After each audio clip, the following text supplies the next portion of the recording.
are so brave doing what you long to do. I could never do that. That is one of the comments I have received several times lately, in slightly different words, in slightly different moments, but with the same intention or feeling underneath. And every time I hear it, something in me becomes both warm and a little tender. Because I hear the encouragement, I hear the kindness, the celebration, and I'm grateful for that.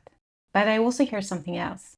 I hear longing, a longing to dare something too, a longing to move closer to something that matters, a longing to take a step towards something that lives quietly on the inside, but perhaps has not yet been given much space. And I also hear comparison, that almost invisible comparison that can whisper, she dares, but I don't. And perhaps it is you I want to speak to today. You who are longing, you who may look at someone else's step and think, I could never do that. Not as a usual episode, perhaps. More like a conversation, as if we were sitting here on the opposite side of each other with a cup of coffee or tea. And I could place my hand on the table and say, please don't compare yourself with where I am today. Please don't. Because you cannot see the whole training ground. You cannot see all the tiny steps that no one noticed. You cannot see all the times I doubted, all the times I stumbled, where I stopped, cried, prayed, tried again, adjusted, took something away, started again. You may see a decision, a new step, seems like a new direction, but you do not see the 5 years before that. Because around 5 years ago, I was not in a leap. I was not in a feeling of flying. I was on the floor, not discouraged in the kind of way where you sigh, shrug your shoulders and just move on, but truly discouraged, curled up, wet in tears, with a question that almost had no words left in it. What is the point? What is the meaning of this? Is this really where I'm supposed to be? Am I supposed to keep going like this until retirement? How am I even meant to manage that?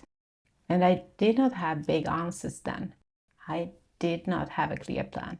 No vision board, no perfect strategy, no brave decision ready to announce. My first movement was so much smaller than that. I folded my hands. That was probably all. I did not really know what to say, so the tears had to speak.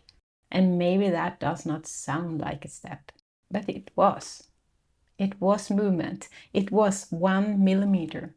And maybe that was courage too. Not loud courage, not visible courage, not the kind of courage that looks impressive from the outside, but 1 millimeter of courage.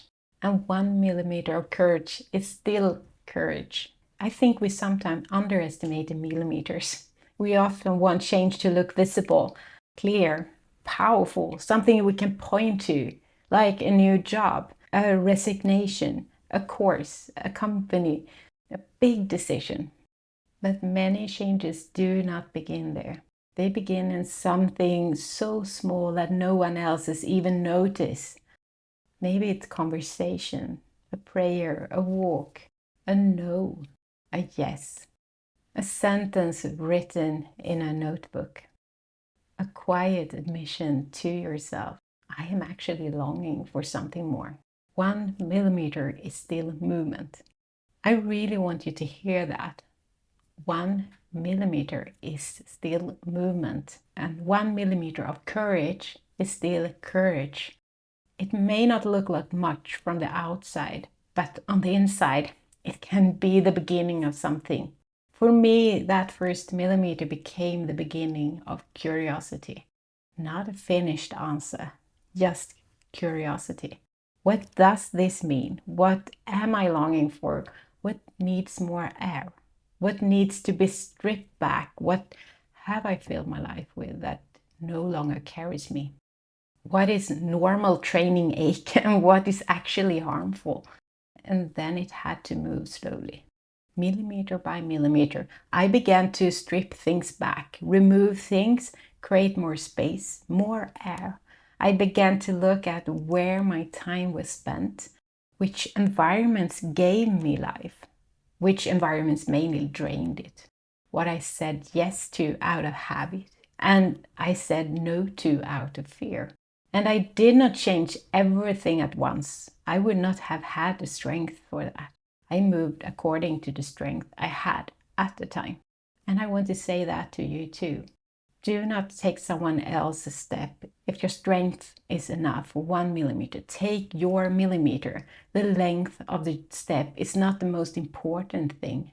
The movement is. And sometimes courage looks very small when it first begins.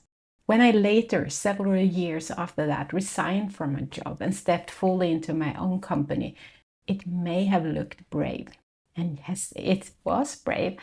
But it was not my first step. It was a step that came after many small ones, many rounds of reflection, many conversations, many attempts to listen inwardly, many moments where I had to practice not shrinking what I was longing for.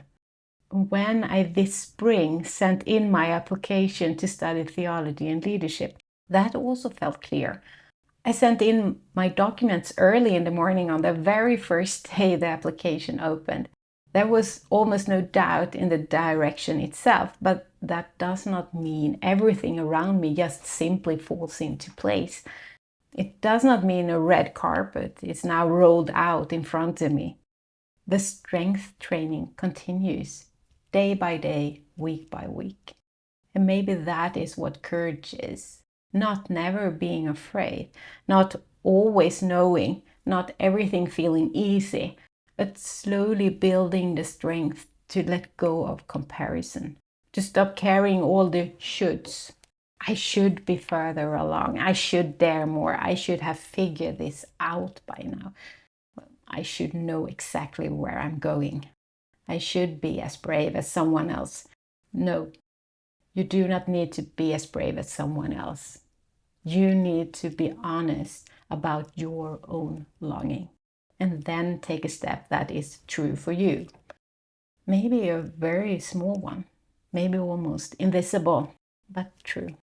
Because if God has said that I am unique, then I need to practice trusting that too.